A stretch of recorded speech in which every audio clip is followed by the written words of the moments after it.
দেশ গঠনের দিকে কাজ করছি। আপনাদের এলাকার সন্তান সার্জিস আলম সেই জুলাই গণ অভ্যুত্থান থেকে জাতীয় নাগরিক পার্টি পর্যন্ত আমরা একসাথে কাঁধে কাঁধ মিলিয়ে দেশের জন্য, মানুষের জন্য, আপনাদের জন্য কাজ করছি। এখন দরকার আপনাদের সহযোগিতা, আপনাদের দোয়া, আপনাদের সমর্থন। আপনাদের যে সমস্যা, আপনাদের যে সমস্যাগুলো রয়েছে, আপনাদের যে আশা আকাঙ্ক্ষাগুলো রয়েছে, আমরা তার ভিত্তিতে কাজ করতে চাই। এবং জাতীয় নাগরিক পার্টি গণ অভ্যুত্থান থেকে তৈরি হওয়া দল, গণমানুষের দল। আমরা শহর থেকে বের হয়ে গিয়েছি, আমরা উপজেলা, জেলা, গ্রামগঞ্জে আপনাদের সাধারণ মানুষের সাথে মিশে যাব। আপনাদের মনের কথা, আপনাদের দুঃখ দুর্দশার কথাই নিয়ে আমরা আমাদের ইশতেহার তৈরি করব এবং আগামীর বাংলাদেশ সেইভাবে আমরা পুনর্গঠন করব। ইনশাআল্লাহ আপনারা থাকবেন, নাগরিক পার্টির সাথে থাকবেন, সার্জিস আলমের সাথে থাকবেন। এই পঞ্চগড়ে কোন নেতা আছে? বাংলাদেশে কোন নেতা আছে? গণ অভ্যুত্থানে কোন নেতা আছে? সেই নেতা সবাই বলো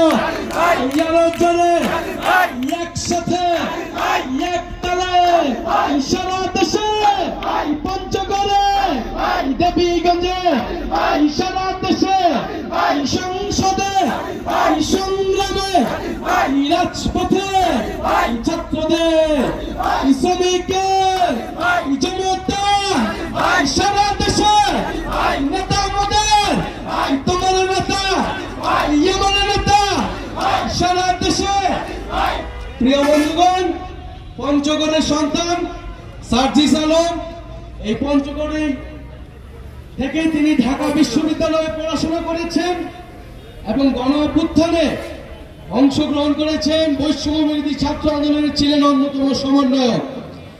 আর সেই বৈষম্যবিরোধী ছাত্র আন্দোলন থেকে আমরা জাতীয় নাগরিক পার্টি, বাংলাদেশের মানুষের নাগরিক হয়ে ওঠার যে লড়াই, সেই লড়াইয়ের জন্য আমাদের এই নতুন দলটি নতুন হলেও আমাদের স্বপ্ন বড়। আমরা মানুষের যেই গণ অভ্যুত্থানের যে জীবনদান, রক্তদান, তার ঋণ শোধ করতে এই দল। ফলে গ্রামে গঞ্জে, হাট বাজারে আপনারা এনসিপির বার্তা ছড়িয়ে দিবেন, মানুষের কথা শুনবেন এবং ইনশাল্লাহ আমরা খুব শীঘ্রই আমাদের বিজয় আসবে। যেইভাবে গণ অভ্যুত্থানে আমাদের বিজয় অর্জিত হয়েছিল, ইনশাল্লাহ আগামী সংসদেও আমাদের বিজয় অর্জিত হবে। প্রিয় বন্ধুগণ, আমরা দেবীগঞ্জে মাত্র থামলাম, আমরা পঞ্চগড়ে আমাদের মূল প্রোগ্রাম হবে বিকালবেলা। আপনারা সবাই আসবেন ইনশাল্লাহ। আমরা পঞ্চগড় নিয়ে আমাদের ভাবনা, আপনাদের পঞ্চগড় নিয়ে আপনাদের চাওয়া পাওয়ার কথা আমরা সেখানে শুনব এবং আমরা 64টি জেলায় যাব। আমরা পঞ্চগড় এসেছি, এরপরে ঠাকুরগাঁও যাব, পুরো বাংলাদেশ আমরা ঘুরবো। আমাদের এই কর্মসূচিটির নাম হচ্ছে দেশ গড়তে জুলাই পদযাত্রা। যেই আবারও 1 বছর পার হয়ে জুলাই মাস আসলো। এই 1 বছর আগে জুলাই মাসে সবাই আন্দোলন করছিল ছাত্ররা। ফলে সেই ছাত্রদের আন্দোলনকে সম্মান জানিয়ে বৈষম্যবিহীন বাংলাদেশ গড়ে তুলতে এই পদযাত্রা সারা বাংলাদেশে চলমান আছে, চলমান থাকবে। কোনো বাধা বিপত্তি আমাদেরকে আটকায় রাখতে পারবেন, আমাদেরকে থামায় রাখতে পারবেন।